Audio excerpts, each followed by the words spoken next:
Hi, I'm Sam Hawley, coming to you from Gadigal Land. This is ABC News Daily.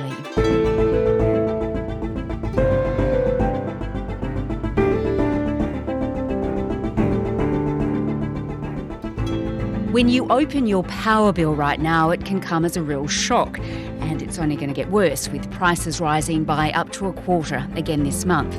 But if you're lucky enough to have solar panels on your roof, you're having a much better time of it. The problem is there's a growing divide between those who have them and those who don't. Today, energy reporter Dan Mercer on the Australians being left behind by the energy transition and the deep discontent the gap is likely to fuel.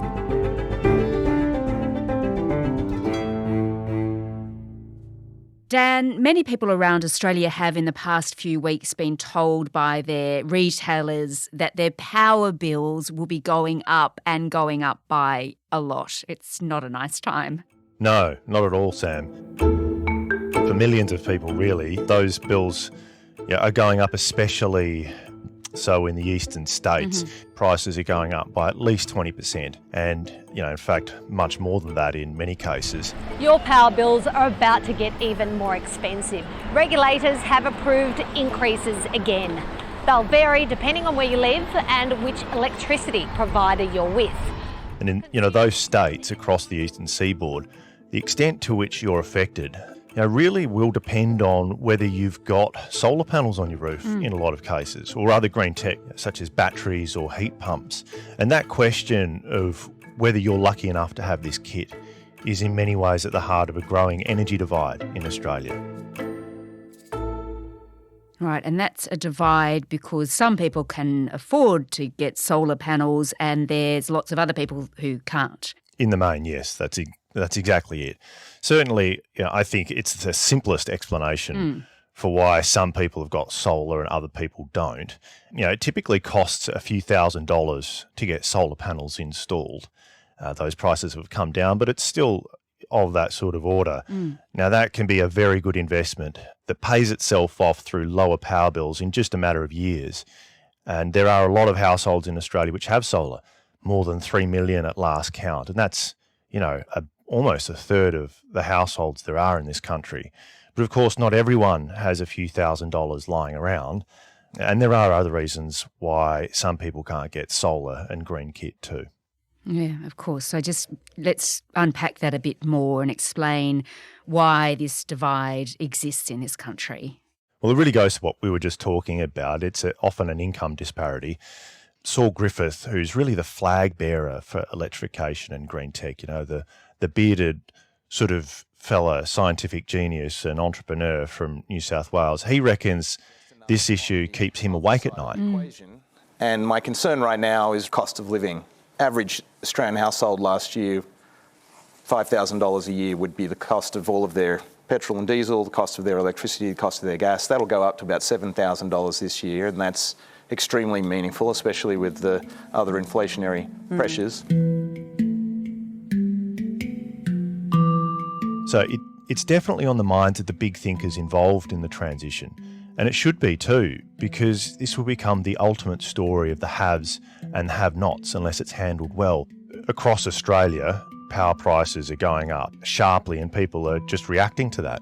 If you can afford it, installing solar panels and a battery and maybe even buying an EV makes economic sense. It just does. About 40% of people earning $90,000 or more have got solar, research recently showed. But, for the less well-off, it's very much a different story. Renters, for example, make up about a third of the Australian population, and they obviously don't own the properties they live in. So they're really at the mercy of their landlord when it comes to things like solar. I've kind of accepted that it's probably not going to be a thing, not going to be an option for me. One renter I spoke to from Sydney, Jaden Pan, told me recently he'd love to have solar. He'd love to have it to lower his bills and reduce his emissions, but it's totally out of his control. I love solar.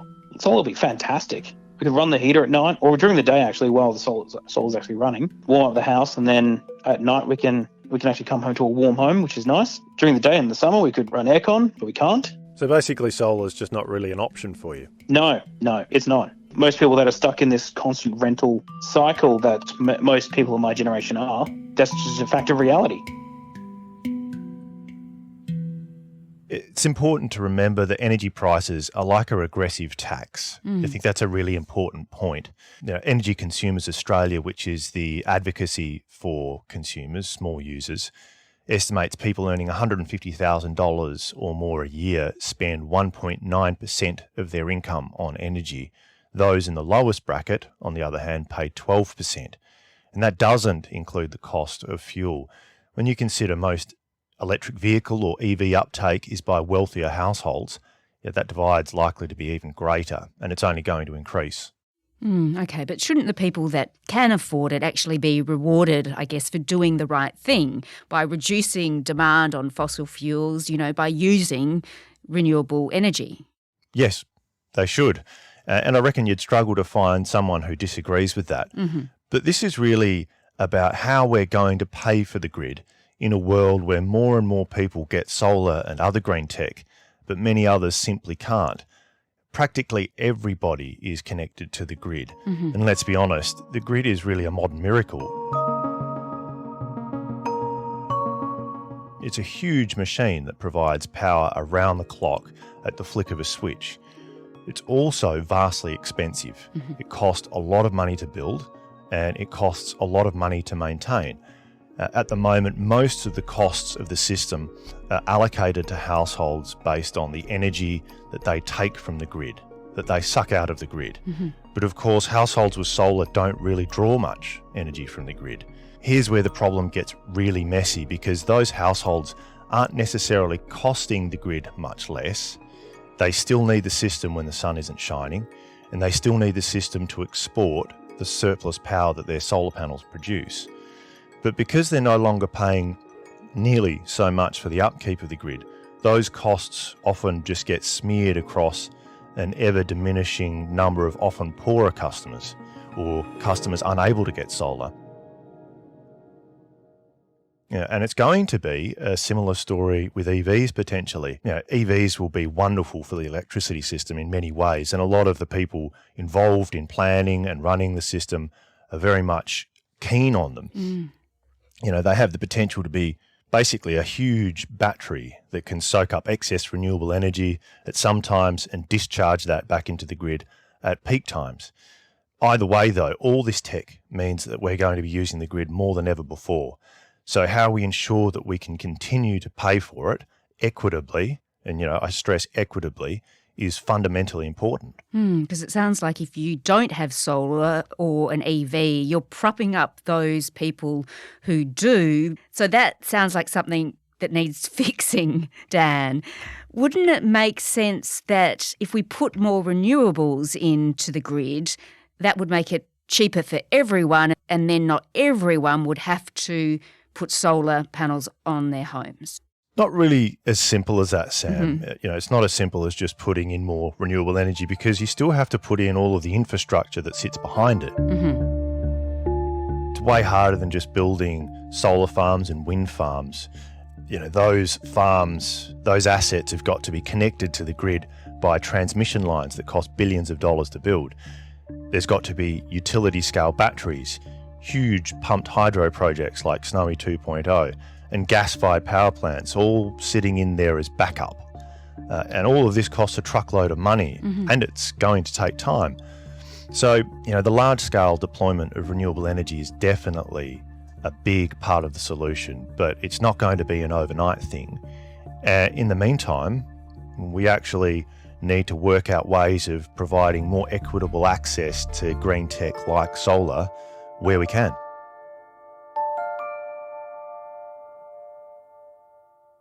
Yeah, okay. And Dan, so how are we going to do that? I feel like you've got an answer for this. Well, for a start, none of this is obviously going to be easy, Sam. But in the first instance, you'd have to think there's scope for governments to get involved in providing subsidies or low-interest loans that allow poorer customers to get their hands on this stuff. And we've already seen some, if not most governments, including the Commonwealth, move in this direction in recent years. But there's nothing so far that's going to be a silver bullet in that regard. There's also, though, a big opportunity for governments to get directly involved by putting solar on social houses that they own and control. Almost 1 million people in Australia live in social housing. So that's a big number of households that can be helped right there. I think, though, that many poorer and disadvantaged people risk just missing out because they don't have the money or the wherewithal to make the switch. For this cohort, it might just be the case that the government will have to permanently increase the subsidies that it gives to these households for the power, for their power prices. Basically, it'll have to permanently subsidise their electricity tariffs. Because a lot of that cohort, Dan, they're renters, aren't they? They're lower income earners and they don't have control over what goes on their roof. So how do we address that? It's early days for a start, but there are suggestions already that landlords might be required to install solar on their tenants' properties where possible. Putting panels on roofs is actually the easy bit, though. The hard part is what you do with tariffs to ensure costs are distributed more evenly and fairly. Okay, so how do we deal with the tariff issue? There's a lot of problems here, Dan. You're solving a lot along the way, though, but how do we make that fairer? I don't want to lie, Sam. This is a really, really hard issue to deal with. The old system was based on people using electricity in a really passive way.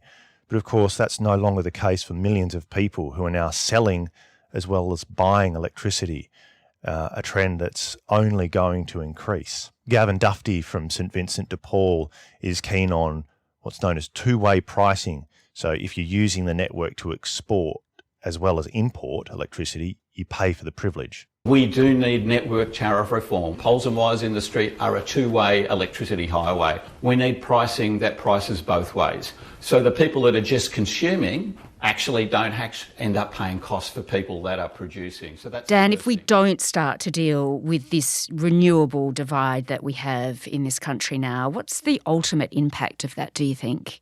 I think it's a big risk for Australia if we don't deal with this problem. There'll be a big cohort of the Australian population that just gets left behind by the energy transition. And if that happens, they'll come to resent it. And, that carries all sorts of societal and political implications. And I don't think anybody wants us to find ourselves in that situation.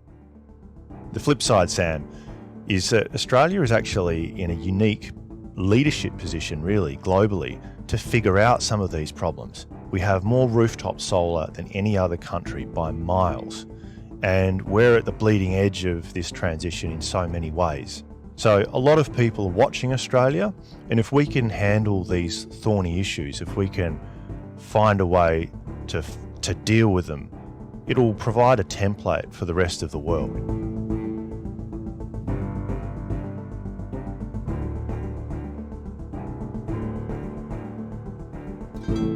Dan Mercer is the ABC's energy reporter based in Western Australia. If you want to know more about why power prices just keep rising, we spoke to Dan about that on the 28th of June. Look for the rude shock in your next power bill in your feed. This episode was produced by Veronica Appap, Flint Duxfield, Lara Corrigan, Anna John and Sam Dunn, who also did the mix. Our supervising producer is David Cody. I'm Sam Hawley. ABC News Daily will be back again tomorrow. Thanks for listening.